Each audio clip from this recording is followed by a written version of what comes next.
جانشین امیر اہل سنت، تو سدا رہے سلامت، تو سدا رہے سلامت، تجھ پر ہو رب کی رحمت۔ الحمدللہ رب العالمین، والصلاة والسلام على سید الانبیاء والمرسلین، اما بعد فاعوذ باللہ من الشیطان الرجیم، بسم اللہ الرحمن الرحیم، الصلاة والسلام علیک یا رسول اللہ،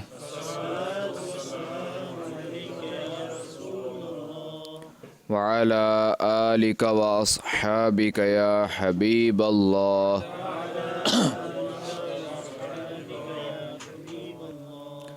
الصلاة والسلام عليك يا نبي الله، وعلى آلك وأصحابك يا نور الله۔ خاتم النبیین رحمت للعالمین صلی اللہ تعالی علیہ وآلہ وسلم کا فرمان عالی شان ہے، جو مجھ پر شب جمعہ اور جمعہ کے روز 100 بار درود پڑھے، اللہ پاک اس کی 100 حاجتیں پوری فرمائے گا۔ صلو علی الحبیب صلی اللہ تعالی علی محمد۔ میٹھے میٹھے اسلامی بھائیوں، آئیے حصول ثواب کی خاطر بیان سے پہلے جو وہ چند نیتیں کر لیتے ہیں کہ رسول اللہ صلی اللہ تعالی علیہ وآلہ وسلم کا فرمان ہے، نیت المؤمن خیر من عملہ، یعنی مسلمان کی نیت اس کے عمل سے بہتر ہے۔ تو میں نیت کرتا ہوں کہ انشاءاللہ عز و جل نیکی کا حکم دوں گا اور برائی سے منع کروں گا، نیکی کی دعوت دوں گا، اللہ کی رضا کے لیے بیان کروں گا۔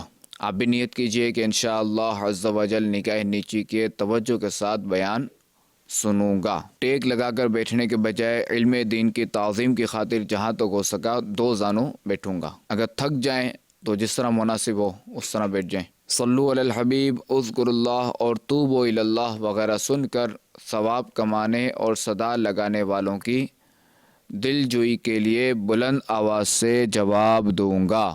صلو علی الحبیب صلی اللہ تعالی علی محمد۔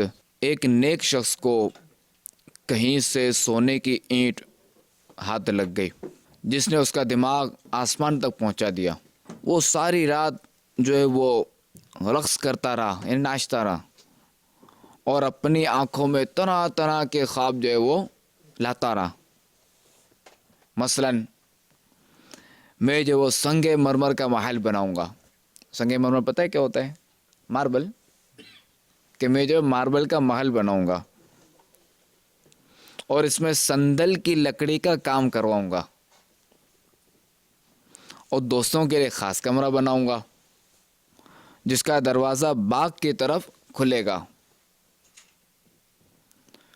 کپڑوں کو جو میں پیوند لگا لگا کے جو نا تنگ آ گیا ہوں، لہذا اب تو جو ہے میں نئے نئے مخملی لباس جو ہے وہ پہنوں گا، اور اب جو ہے میں کھردرا کمبل چھوڑ دوں گا کہ اس نے میرا جسم جو ہے وہ چھیل دیا ہے، اور اب تو ریشمی بستر تیار کرواؤں گا اور چین کی نیند سے سوؤں گا۔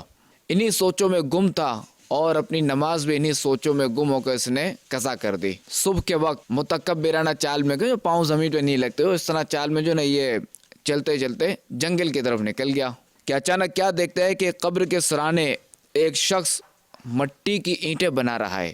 جب اس نے یہ منظر دیکھا تو اس کی آنکھیں کھل گئیں اور اپنے آپ سے کہنے لگا کہ شرم کر، سونے کی اینٹ میں دل لگا کر سب کچھ بھول گیا کہ ایک دن تیرا اپنا وجود مٹی کے ڈھیر تلے ڈال دیا جائے گا۔ لالچ کا منہ ایک اینٹ سے تو نہیں بھرتا، حرص کے دریا کے آگے ایک اینٹ سے بند نہیں باندھا جا سکتا۔ تو مال کی فکر میں اپنی عمر کی پونجی برباد کر بیٹھا، تمناؤں کی گرد نے تیری آنکھوں کو سی دیا ہے، اور ہوس کی آگ نے تیری زندگی کی کھیتی برباد کر دی ہے۔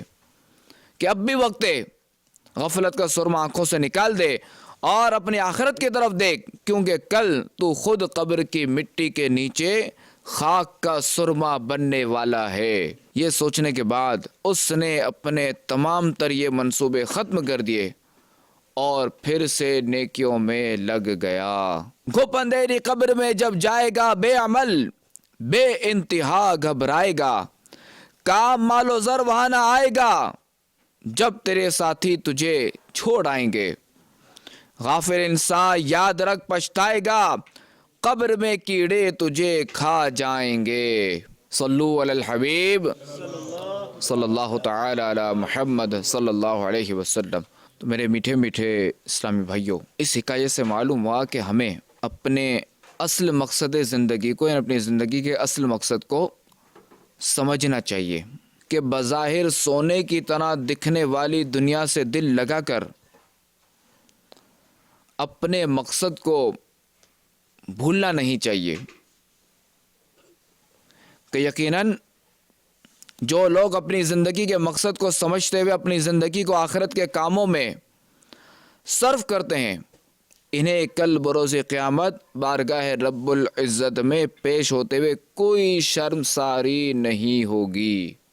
اور یاد رہے کہ اللہ تبارک و تعالی نے دنیا میں ہر شے کو اپنی حکمت کے تحت ایک خاص مقصد کے لیے پیدا فرمایا ہے، اور دنیا میں کوئی بھی حقیر سی شے، خواہ وہ پتھر ہی کیوں نہ ہو، اس سے بھی بے مقصد پیدا نہیں کیا۔ تو پھر انسان جیسے اشرف المخلوقات کو کیوں کر بے مقصد پیدا کیا ہوگا؟ کہ انسان کو بھی کسی مقصد کے لیے پیدا کیا ہے، ایک خاص مقصد کے لیے اللہ تبارک و تعالیٰ نے انسان کو اس دنیا میں بھیجا ہے، اسے پیدا فرمایا ہے۔ جیسا کہ پارہ 18 سورۃ المؤمنون آیت نمبر 115 میں ارشاد ہوتا ہے، أَفَحَسِبْتُمْ أَنَّمَا خَلَقْنَاكُمْ عَبَثًا وَأَنَّكُمْ إِلَيْنَا لَا تُرْجَعُونَ۔ ترجمہ کنز ایمان، تو کیا یہ سمجھتے ہو کہ ہم نے تمہیں بیکار بنایا اور تمہیں ہماری طرف پھرنا نہیں؟ صدر الافاضل مولانا نعیم الدین مراد آبادی رحمۃ اللہ تعالی علیہ خزائن العرفان میں اس آیت مقدسہ کے تحت فرماتے ہیں، اور کیا تمہیں آخرت میں جزا کے لیے اٹھنا نہیں، بلکہ تمہیں عبادت کے لیے پیدا کیا کہ تم پر عبادت لازم کریں، اور آخرت میں تم ہماری طرف لوٹ کر آؤ تو تمہیں تمہارے اعمال کی جزا دیں۔ تو اس آیت سے یہ بھی معلوم ہوا کہ اللہ تبارک و تعالی نے ہمیں عبادت اور اطاعت کے ذریعے اپنی رضا حاصل کرنے کے لیے زندگی جیسی انمول نعمت سے ہمیں نوازا ہے۔ بس جس شخص کی زندگی میں بندگی نہ ہو، بھلا کیا وہ بھی بندہ ہے؟ کہ جس کی زندگی میں بندگی نہ ہو وہ کیسا بندہ ہے؟ کیونکہ بے بندگی رضائے خدا بندی عز و جل کے حصول میں سوائے شرمندگی کے کچھ حاصل نہ ہوگا۔ تو لہٰذا ہماری زندگی کا مقصد صرف بڑی بڑی ڈگریاں حاصل کرنا نہیں، ہماری زندگی کا مقصد کھانا پینا اور مزے اڑانا نہیں ہے۔ ہماری زندگی کا مقصد سوشل میڈیا اور موبائل کے غلط استعمال میں وقت برباد کرنا نہیں ہے۔ ہماری زندگی کا مقصد جوانی کے نشے میں مست ہو کر اپنے آپ کو گناہوں کے دلدل میں پھنسانا نہیں ہے۔ اللہ تبارک و تعالی نے آخر ہمیں یہ زندگی کیوں مرحمت فرمائی؟ آئیے قرآن پاک کی خدمت میں عرض کرتے ہیں کہ اے اللہ تبارک و تعالی کی سچی کتاب، تو ہی ہماری رہنمائی فرما کہ ہماری زندگی کا مقصد کیا ہے۔ قرآن عظیم سے یہ جواب مل رہا ہے، وَمَا خَلَقْتُ الْجِنَّ وَالْإِنسَ إِلَّا لِيَعْبُدُونَ، اور میں نے جن اور آدمی اتنے ہی اسی لیے بنائے کہ میری بندگی کریں۔ یعنی میں نے جنوں اور انسانوں کو صرف دنیا طلب کرنے اور اس طلب میں منہمک ہونے کے لیے پیدا نہیں کیا، بلکہ انہیں اس لیے بنایا ہے تاکہ وہ میری عبادت کریں اور انہیں میری معرفت حاصل ہو۔ آئیے عبادت کی تعریف سنتے ہیں کہ عبادت کیا ہے۔ اس کی تعریف بیان کرتے ہوئے علماء کرام فرماتے ہیں، کسی کو عبادت کے لائق سمجھتے ہوئے اس کی کسی قسم کی تعظیم کرنا عبادت ہے، اور اگر عبادت کے لائق نہ سمجھیں اور آپ اگر تعظیم کریں تو وہ محض صرف تعظیم ہوگی، عبادت نہیں ہوگی۔ جیسے نماز میں ہاتھ باندھ کر کھڑا ہونا عبادت ہے، لیکن ہاتھ باندھنے کا یہی عمل اگر بارگاہ رسالت میں ہو، سنہری جالیوں کے روبرو ہو، صلاۃ و سلام میں ہو، یا کسی عالم دین کے استقبال کے لیے ہو یا اپنے والدین کے استقبال کے لیے ہو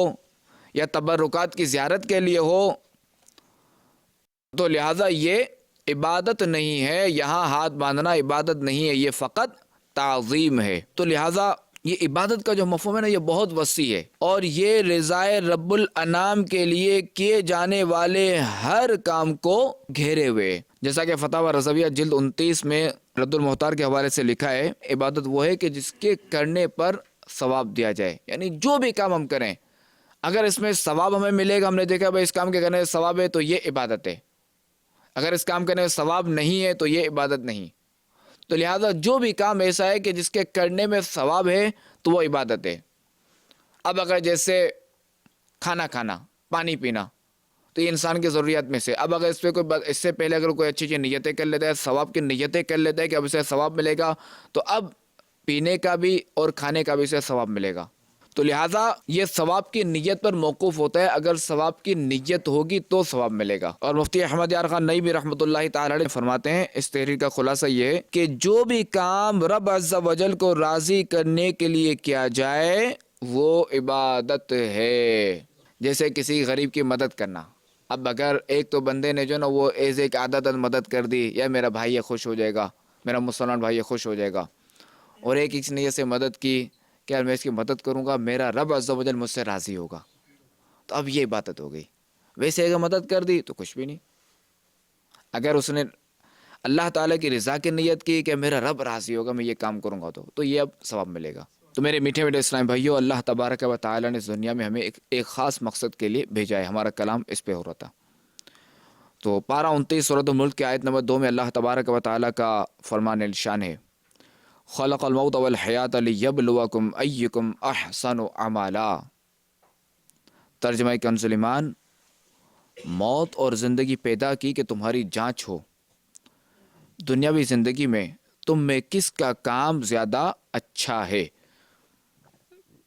یعنی اس موت و حیات کو اس لیے پیدا کیا گیا تاکہ آزمایا جائے کہ کون زیادہ مطیع یعنی فرما بردار اور مخلص ہے۔ تو اس آیت سے بھی یہی معلوم ہوا کہ ہمیں زندگی عطا کیے جانے اور ہم پر موت مسلط کیے جانے کی حکمت یہ ہے کہ اللہ تبارک و تعالیٰ کی اطاعت اور فرما برداری کے معاملے میں ہماری جانچ ہو جائے کہ ہم میں سے کون اللہ تبارک و تعالیٰ کی اطاعت کرتا ہے، اور اگر وہ اطاعت کرتا ہے تو کیسی اطاعت کرتا ہے، تاکہ آخرت میں جب اطاعت گزاروں کو انعامات ملیں اور نافرمانوں کو سزائیں ملیں تو کوئی یہ اعتراض نہ کر سکے کہ اطاعت گزاروں کو تو انعامات اور نافرمانوں کو سزا کیوں ملی۔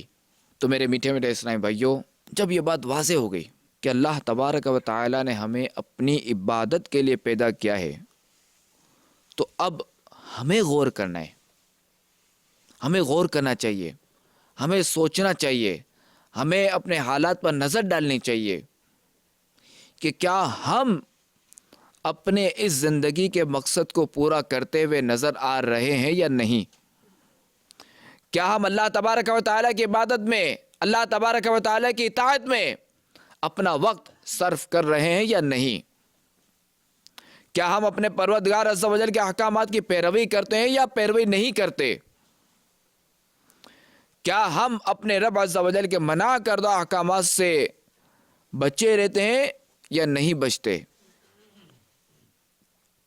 کیا ہم اپنے رب عز و جل اور اس کے پیارے حبیب علیہ الصلوۃ والسلام کی اطاعت میں اپنی زندگی بسر کر رہے ہیں یا نہیں۔ اگر جواب ہاں میں تو ٹھیک ہے، کوئی مسئلہ نہیں، کہ ایسے لوگوں کے لیے تو خوشخبری ہے، اور اگر جواب نہ میں ہے تو پھر ہمیں اپنی زندگی کے مقصد کو سمجھتے ہوئے فوراً سے بھی پہلے اپنی زندگی کے مقصد کو پورا کرنے کے لیے کوشش شروع کر دینی چاہیے، تاکہ مرنے کے بعد کوئی پچھتاوا نہ ہو، مرنے کے بعد کوئی شرمندگی نہ ہو، مرنے کے بعد کوئی آزمائش نہ ہو، اور مرنے کے بعد ذلت و رسوائی کا سامنا نہ کرنا پڑے۔ حضرت سیدنا ابو مسلم خولانی قدس سرہ نورانی سے مروی ہے کہ رسول اللہ صلی اللہ تعالیٰ علیہ وآلہ وسلم نے ارشاد فرمایا مجھے یہ وحی نہیں کی گئی کہ مال جمع کروں اور تاجروں میں سے ہو رہوں، لیکن مجھے یہ وحی کی گئی کہ اپنے رب عز و جل کی تسبیح بولوں اور سجدہ کرنے والوں میں ہوں اور اپنے رب کی عبادت کرتے رہو حتیٰ کہ تمہیں موت آ جائے۔ مفتی احمد یار خان نعیمی رحمۃ اللہ تعالیٰ علیہ اس فرمان میری زندگی کا مقصد تجارت اور مال جمع کرنا نہیں، تو اس فرمان کے تحت فرماتے ہیں یعنی میری زندگی کا مقصد تبلیغ نبوت اور اللہ تبارک و تعالی کی اطاعت ہے۔ اسی طرح قرآن پاک میں حضور علیہ الصلوۃ والسلام سے ارشاد ہوا کہ آپ فرما دیجئے بے شک میری نماز اور میری قربانیاں اور میرا جینا اور میرا مرنا سب اللہ کے لیے ہے جو سارے جہانوں کا رب ہے۔ تو اس آیت مبارکہ میں ایک حقیقتاً مومن کی زندگی کی عکاسی کی گئی ہے کہ مسلمان کا جینا مرنا اور عبادت و ریاضت سب کچھ اللہ تبارک و تعالی کے لیے ہونا چاہیے۔ زندگی اللہ تبارک و تعالی کی رضا کے کاموں میں اور جینے کا مقصد اللہ تبارک و تعالی کے دین کی سر بلندی ہو، یوں ہی مرنا حالت ایمان میں ہو اور ہو سکے تو کلمہ حق بلند کرنے کے لیے ہو، یوں ہی عبادت کا شرک جلی سے پاک ہونا تو بہرحال ایمانیات میں داخل ہے۔ یعنی مسلمان جو بھی دوسرے کو شرک جلی سے تو پاک ہی ہے کہ اللہ تبارک و تعالیٰ کے سوا کسی اور کی عبادت تو کرتا نہیں ہے، اگر کسی اور کو اگر معبود ٹھہرائے گا تو ظاہر شرک ہو گیا، تو یہ ہو گیا شرک جلی۔ دوسرا ہے عبادات شرک خفی۔ شرک خفی کیا ہے؟ یعنی ریاکاری سے بھی پاک ہو، یعنی خالصتاً اللہ تبارک و تعالیٰ کی رضا اور خوش ندی کے لیے ہو۔ اس کی ایک مثال دیتا ہوں، جیسے ریاکاری۔ اب ایک بندہ جیسے نماز پڑھ رہا ہے، اکیلا نماز پڑھ رہا ہے، جیسے یہاں نماز پڑھ رہا ہے، یہاں کوئی بھی نہیں ابھی، اب کوئی شخص داخل ہوا، اچھا اس نے جو پہلی رکعت پڑھی اس میں جو ہے وہ 3 بار اس نے رکوع میں 3 بار تسبیح پڑھی اور سجدے میں بھی جو 3 بار اس نے تسبیحات پڑھی۔ اب دوسری رکعت کے دوران جو کوئی بندہ آ گیا، اب وہ کوئی تھا سرمایہ دار یا کوئی بندہ تھا، اب اس نے کیا کیا، اس بندے کو اچھا لگانے کے لیے کہ بھائی یہ جو ہے نا ماں بدور، یعنی اس کے دل میں یہ آئے کہ یار یہ جو ہے نا بڑا عبادت گزار ہے، اس نے کیا کیا، اس نے رکوع میں 7 تسبیحات پڑھ دیں، سیدھا سجدے میں 7 تسبیحات پڑھ دیں، ورنہ پہلے جب اکیلا تھا تو اس نے 3 تسبیحات پڑھی، بھائی جلدی میں پڑھ لوں۔ اب جیسے کوئی بندہ آیا تو اس کو دکھانے کے لیے اس نے رکوع بھی طویل کیا، سجدے بھی طویل کیے، تو یہ ہو گیا ریاکاری۔ اللہ تعالیٰ ہمیں سے بچائے۔ تو لہٰذا عبادت جو بھی ہو خالصتاً بالکل خالص اللہ تبارک و تعالیٰ کی رضا اور خوشنودی کے لیے ہو۔ البتہ اب اگر کوئی آ گیا ٹھیک ہے اور ویسے اس کے دل میں یہ آیا کہ میں یار وہ 3 تسبیح نہیں 5 تسبیح پڑھوں 11 تسبیح پڑھوں، وہ ایک الگ چیز ہے کہ اب یہ جو اس کی نیت سے نہیں ہے، وہ ایک ایسے اس کے دل نے کہا نہیں میں 5 تسبیحات پڑھوں زیادہ کروں، وہ ایک الگ چیز ہے۔ جہاں کسی اور کو دکھانا مقصود ہوا تو وہاں بندہ پھنسے گا۔ صلو علی الحبیب۔ میرے میٹھے میٹھے اسلام بھائیو، اگر ہم اپنے اسلاف یعنی بزرگان دین کی زندگیوں کے روشن پہلوؤں کا مطالعہ کریں تو پتہ چلتا ہے کہ ان کے شب و روز اللہ تبارک و تعالیٰ کی اطاعت و عبادت میں گزرتے تھے، کہ دن روزے میں گزرتے اور رات بھر جاگ کر اللہ تبارک و تعالیٰ کی عبادت کرنا گویا ان کا مقصد حیات تھا، کہ ان کے نام آج بھی روشن ہے، بلکہ ان کی شخصیت ہمارے لیے بہترین نمونہ ہے۔ ایک کاش ان عبادت گزاروں کے صدقے ہمیں بھی اپنی زندگی کا اصل مقصد حاصل کرنے کا احساس ہو جائے۔ حضرت سیدنا ابوبکر بن عیاش رحمۃ اللہ تعالی علیہ کے متعلق مروی ہے کہ وہ اپنی چند روزہ زندگی کے قیمتی لمحات فضولیات میں برباد کرنے کے بجائے گھر کے بالا خانے یعنی اوپر کی جو منزل کا جو کمرہ ہے اس میں 60 سال تک روزانہ دن اور رات میں ایک ایک قرآن کریم پڑھا کرتے. جب کمزوری اور ضعف کی وجہ سے اترنا چڑھنا اس میں دشوار ہو گیا تو آپ رحمۃ اللہ تعالی علیہ نے اترنا ہی چھوڑ دیا، یہاں تک کہ اپنی آخرت سنوارنے اور اپنے رب عز و جل کو راضی کرنے کے لیے عبادت و ریاضت میں اس قدر مشغول ہو گئے کہ آپ نے 40 سال تک زمین پر پہلو نہ لگایا، یعنی مسلسل عبادت کے باعث آرام کو ترک فرما دیا. اور جب آپ کا اس دنیا سے کوچ کا وقت قریب آیا تو آپ کے صاحبزادے ابراہیم بن ابو بکر رونے لگے. تو آپ نے ان سے ارشاد فرمایا، کیا تمہارے خیال میں اللہ تبارک و تعالی تمہارے باپ کے وہ 40 سال ضائع فرما دے گا جن میں اس نے ہر شب میں ایک قرآن کریم پڑھا ہے؟ یہ اللہ والوں کی سوچ تھی، یہ ان کا ذہن تھا. امام اعظم ابو حنیفہ رضی اللہ تعالیٰ عنہ کے بارے میں آتا ہے کہ آپ 30 سال تک ایک رکعت میں مکمل قرآن پڑھتے رہے اور آپ نے 40 سال تک عشاء کے وضو سے فجر کی نماز پڑھی. حضرت مسعر بن کدام رحمۃ اللہ تعالی علیہ فرماتے ہیں کہ میں نے امام اعظم رحمۃ اللہ تعالی علیہ کو دن میں کبھی روزے کے بغیر نہیں دیکھا اور نہ ہی کبھی رات میں سوتے ہوئے پایا. البتہ ظہر سے قبل آپ کچھ دیر آرام کر لیا کرتے تھے اور آپ کا ہمیشہ یہی معمول رہا. اور جس جگہ آپ نے وصال فرمایا تھا 70,000 مرتبہ قرآن پاک ختم فرمایا تھا. کہاں ہمارے اسلاف کی یہ شان کہ ہزاروں مرتبہ قرآن پاک جو تلاوت کرتے، قرآن پاک ختم کرتے، اور ایک ہم ہے کہ 70,000 تو دور کی بات ہے، 70-100 بھی ہم نے قرآن پاک ختم نہیں کیے. 70-100 بھی دور کی بات ہے، 70 بار بھی نہیں کیے ہوں گے. کئی تو ایسے ملیں گے جو انہوں نے زندگی میں ایک بار بھی قرآن پاک ختم نہیں کیا ہوگا. تو واقعی یہ قرآن پاک ایک کتاب المبین ہے کہ یہ وہ کتاب ہے، یہ قرآن کریم وہ کتاب ہے کہ جس کا چھونا بھی عبادت ہے، یعنی اس کو ہاتھ میں پکڑنا یہ عبادت ہے، اس سے ثواب ہے. اس کو دیکھنا یہ بھی عبادت ہے، اس کو پڑھنا یہ بھی عبادت ہے. یعنی ایک ساتھ 3 چیزیں مل رہی ہیں، چھونا، دیکھنا، پڑھنا. یہ وہ کتاب المبین ہے. تو میرے میٹھے اسلامی بھائیوں، نیت کیجئے کہ ہم بھی انشاءاللہ عز و جل روزانہ قرآن پاک کی تلاوت کریں گے. الحمدللہ عز و جل امیر اہل سنت دامت برکاتہم العالیہ نے ہمیں ایک مدنی مقصد دیا ہے کہ مجھے اپنی اور ساری دنیا کے لوگوں کی اصلاح کی کوشش کرنی ہے.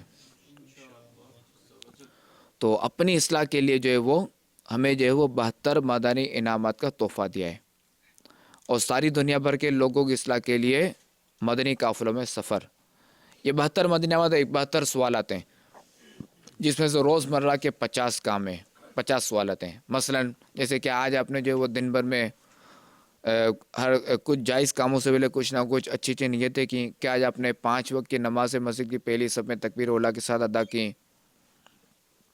کیا آج آپ نے ہر جائز بات پر انشاءاللہ کہا؟ تو انہیں اس طرح کے اس میں سوالات ہیں. کیا آج آپ نے 313 بار درود پاک پڑھا؟ کیا آج آپ نے سورہ ملک پڑھی؟ کیا آج آپ نے جو ہے وہ نماز کے بعد تسبیح فاطمہ اور آیت الکرسی پڑھی؟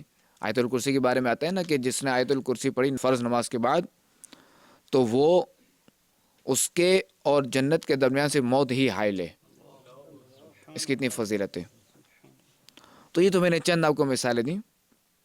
تو اس طرح کے یومیہ جو ہے نا 50 سوالات اور یہ آسان ہے، کوئی مشکل بھی نہیں ہے. تو انہی مدنی انعامات میں ایک مدنی انعام یہ بھی ہے، کیا آج آپ نے قرآن پاک کی 3 آیات ترجمہ اور تفسیر کے ساتھ پڑھی؟ اب دیکھیں قرآن پاک ہے، ہم جو ہے وہ دیگر دنیاوی کتابیں تو ہم بالکل سمجھے چاٹ لیتے ہیں. بعضوں کی عادت ہوتی ہے اخبار پورا چاٹ لیتے ہیں، ایک ایک نقطہ بھی نہیں چھوڑیں گے. کہیں کمی بیشی ہوگی، کچھ غلط ہوگی وہ دوبارہ پورا پڑھیں گے. بعضوں کی عادت ہوتی ہے. مگر دیکھیں ہم قرآن پاک نہ پڑھیں تو قرآن ہے. ہمیں جو وہ قرآن پڑھ کر اپنے سینوں کو منور کرنا چاہیے. ہمیں جو ہے وہ قرآن پڑھ کر اپنے آپ پر جو ہے نا وہ پرسکون رہنا چاہیے کہ چونکہ وہ قرآن ہے نا، کہ قرآن کی تلاوت کی بے شمار فضائل ہیں، اس کی برکتیں ہیں۔ تو ترجمہ اور تفسیر، تو یہ ہے کنز ایمان شریف، کہ اس کا ترجمہ بھی ہے اس میں اور تفسیر بھی ہے۔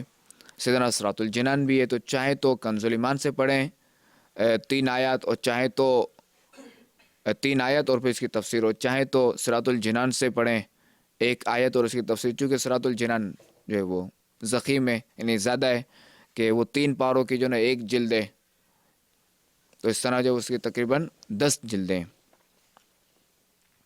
اچھا یہ عرض کر دوں کہ قرآن پاک جو ہے وہ ہم پڑھیں ضرور، مگر اس میں مخارج درست ہونا ضروری ہے، چونکہ اس کے بھی ایک اصول و ضوابط ہے نا قرآن پاک کے بھی، جیسے تا اور تو میں فرق ہونا چاہیے، ہا اور ہا میں فرق ہونا چاہیے، حمزہ الف اور عین میں فرق ہونا چاہیے۔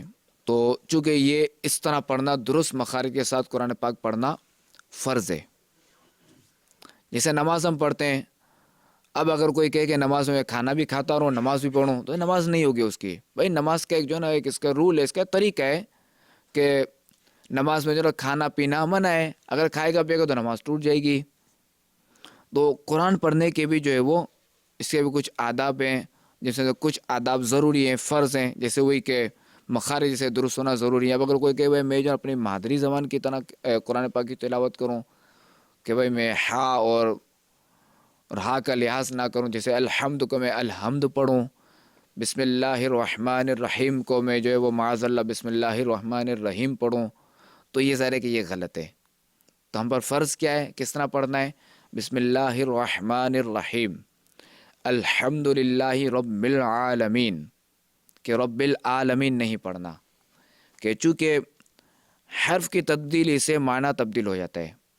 اب اگر کوئی الحمد للہ رب العالمین پڑھتا ہے تو اس کا معنی بالکل تبدیل ہو جائے گا۔ تو میرے میٹھے اسلام بھائیوں، میں نے امام اعظم رحمۃ اللہ تعالی علیہ اور دیگر بزرگوں کے حوالے سے میں نے عرض کی کہ یہ کس طرح عبادت کرتے تھے، یہ کس طرح قرآن پاک کی تلاوت کرتے تھے، کہ جہاں امام اعظم رضی اللہ تعالیٰ عنہ کا انتقال ہوا وہاں جو وہ 70,000 بار انہوں نے قرآن پاک پڑھا تھا۔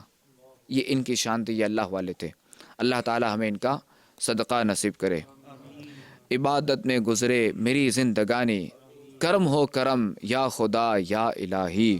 تو میرے میٹھے میٹھے اسلامی بھائیوں، ہمیں اپنی زندگی کا اصل مقصد ہمیں حاصل کرنا ہے، اور اس زندگی میں رہتے ہوئے اور جوانی میں رہتے ہوئے بڑھاپے سے پہلے ہمیں جو وہ عبادت پر کمر بستہ ہو جانا چاہیے، کہ بڑھاپے میں پتہ نہیں کیا حالت ہو، بڑھاپا ہوتا ہے، جیسا کہ حضور مفتی اعظم ہند رحمۃ اللہ تعالی علیہ فرماتے ہیں، ریاضت کے یہی دن ہے بڑھاپے میں، کہاں ہمت جو کچھ کرنا ہے اب کر لو، ابھی نوری جوان تم ہو۔ تو میرے میٹھے میٹھے اسلامی بھائیوں، اگر ہم اپنے گرد و پیش کے ماحول پر نظر دوڑیں تو ہمیں معلوم ہوگا کہ ہمارے معاشرے میں مسلمان بالخصوص نوجوانوں کی اکثریت ایسی ہے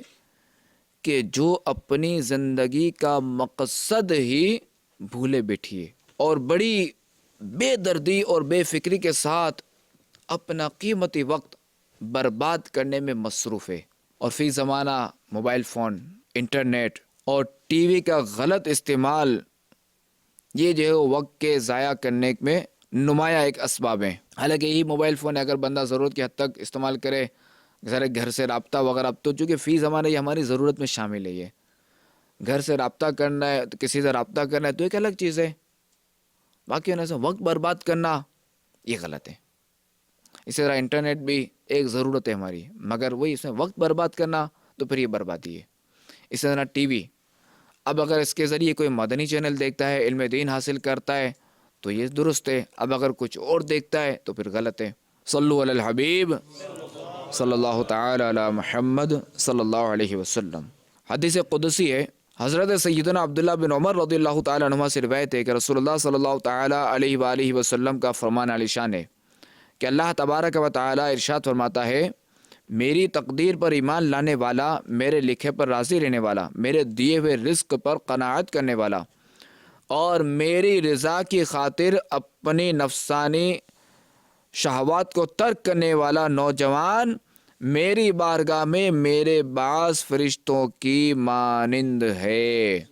تو واقعی اگر انسان اللہ تبارک و تعالیٰ کا مطیع و فرما بردار اور اس کے محبوب صلی اللہ تعالیٰ علیہ وآلہ وسلم کا سچا غلام بن جائے تو وہ فرشتوں کی مانند بلکہ بعض فرشتوں سے بھی افضل ہو جاتا ہے۔